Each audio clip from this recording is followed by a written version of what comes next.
Now we're going to work mitered corners, and you don't have to be scared of them. All you have to do is put the rough edges on top of each other, measure it, and you're done. But how much do they overlap? Now look at this. This is an inch down, which is your hem, and if you go straight up, that hits the corner. And in centimeters, that would be exactly 2.5 centimeters. So the hem straight up hits that point. But where they go on top of each other, it's actually 3 centimeters, or in inches, 1.2 inches. So what you need to do when you put these on top of each other, make sure that they're exactly 1.2 inches or 3 centimeters. And if you do that, it'll come out perfect and you'll have no issue at all. So put them on top, edge to edge, measure and pin. Pick up the next one. Put the rough edges on top of each other. Get that trusty tape measure back. Check that it's the right amount and pin. Next one. It's very, very simple when you know how. And if you do it right, it's going to come out perfect every time. Put the rough edges on top of each other, measure your 3 centimeters or your 1.2 inches, pin it, and you're done. Finally, check that they're both the same, so where they're directly opposite each other, make sure that you've done it right, but if you measured it, it should be perfect. All we have to do now is sew them together.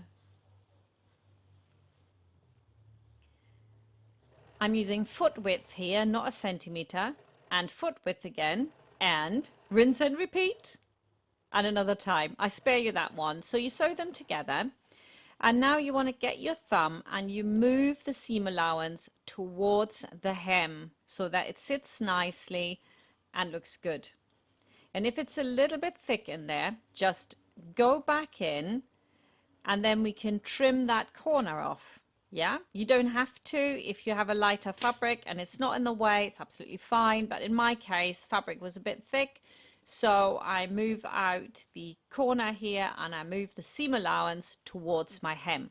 And that's it actually. Now I'm just going to put a pin in there so that it can't move. That's it. Both sides done. And when they're opposite each other, they should come exactly to the same height. And all I have to do now is give this a jolly good press, of course, because it's easier to do it now than later. It's really easy to see where you have to iron as well, because I have got a check or a gingham in this case. Beautiful. Next I'm going to close the inner seam, and I'm just going from the end of the hem all the way up and all the way to the other side. It really is so simple. We're getting to the end here with almighty steps. Just sew that together. 1 centimeter seam allowance again. The only thing here to not get wrong is that when you come up to the crotch, you have literally like a little tip that comes out, and a lot of people that do this for the first time or not very experienced will sew straight across, and that creates tension in there. You need to literally sew that tip in. It's meant to be there, right? So you sew down, keeping the seam allowance steady, and then with the needle in the fabric, you can lift the presser foot and turn it, and then you just come down the other side, and that's it. Very simple.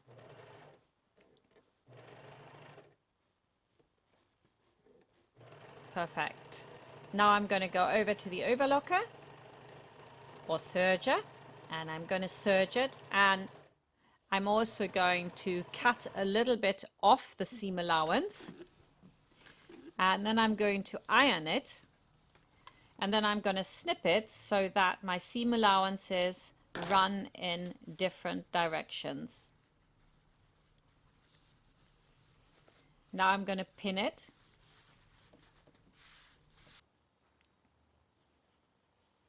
There we go. All the way around. It's really easy because I've already pressed it.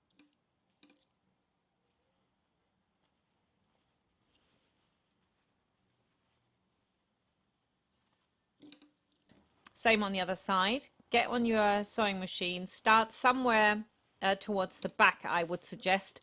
And your hem is now lining up with a 2.5, which will make you sew exactly underneath your serging line.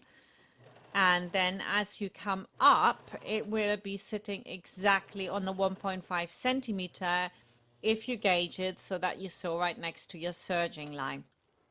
It's worked out exactly, so you're going to get a beautiful result.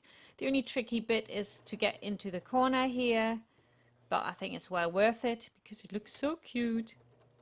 Come down the other side, turn the fabric, and again you should be lining up now with 1.5 centimeters on your needle plate. Go down to the end of the serging line and then turn it again, and voila, you're going to be perfectly on that 2.5 centimeters on your needle plate.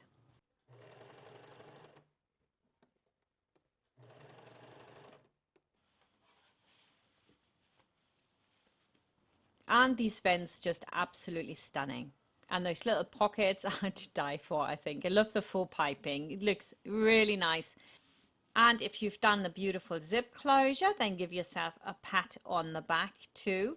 If you're just watching this to see if you can actually do it, if you're in any way unsure, I would stick with the elasticated version for now and then maybe do one with a zip afterwards. And I hope to see you soon again for another project.